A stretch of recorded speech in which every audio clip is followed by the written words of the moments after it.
If you ask the average Australian where they sit on the wealth ladder, almost everyone gives the exact same answer. I'm pretty much middle class.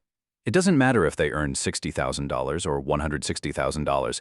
We all like to think we are right in the middle. But statistically, you're probably wrong. The numbers have shifted aggressively over the last couple of years, and what counted as a high income in 2021 is now barely enough to crack the property market in a major capital city. Today, we are opening up the latest 2026 data from the ABS and the ATO to show you exactly where your income ranks.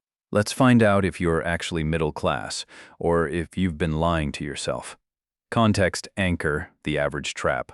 Whenever we talk about incomes in Australia, we have to start by throwing out a number you hear on the news all the time. The average, as of early 2026, the average full-time Australian salary has pushed past $106,600. When people hear that, they immediately panic. If you earn $85,000, you suddenly feel like you are falling behind. But the average is a trap. It's severely distorted by the extreme high earners at the top. If I'm in a room with 9 people earning $50,000 and Gina Reinhart walks in, the average income in that room is suddenly tens of millions of dollars. But nobody in that room is actually a millionaire. To find out where you actually sit, we have to look at the median, the exact middle point where 50% of the country earns more and 50% earns less.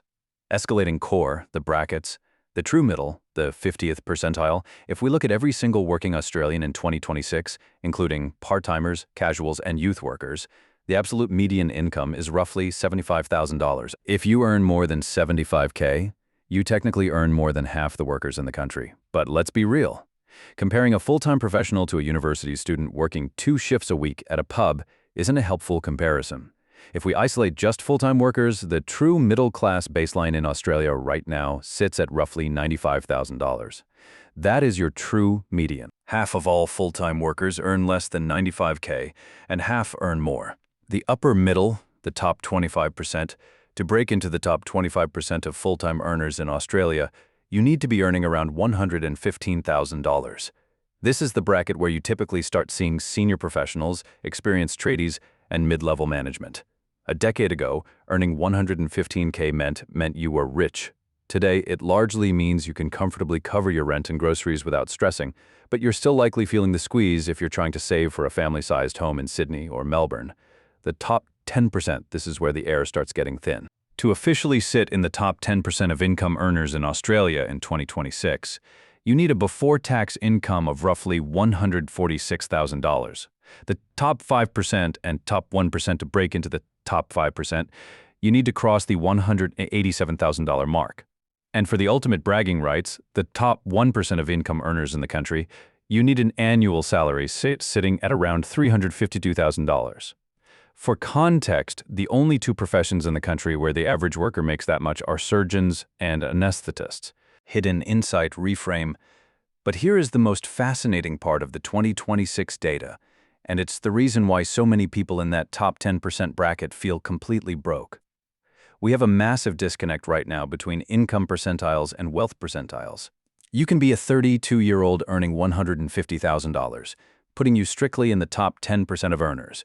But if you don't own a house, you probably feel working class. You are handing a massive chunk of your post-tax income over to a landlord, and you are competing against buyers who have decades of compounding property equity behind them. On paper, you are a high-income earner. In reality, you are cash-rich but equity poor. This is the 2026 reality. High income no longer guarantees high wealth. In fact, Grattan Institute data shows that capital gains and wealth accumulation are heavily concentrated among older generations who bought assets decades ago. You can't just salary your way to wealth anymore. Inflation and the Australian housing market will eat your paycheck alive. Conclusion. So, if you watch this and realized your income is lower than you thought, don't panic. And if you realized you're in the top 10%, don't get complacent. Income is just the fuel. Net worth is the vehicle. Earning $120,000 means nothing if your lifestyle costs $119,000 down to maintain. Your focus moving forward shouldn't just be on climbing to the next income percentile. It needs to be on how much of that income you actually keep, invest, and compound. Let me know in the comments. Did your percentile surprise you? And if you found this breakdown useful, hit that subscribe button and turn on notifications. See you in the next one.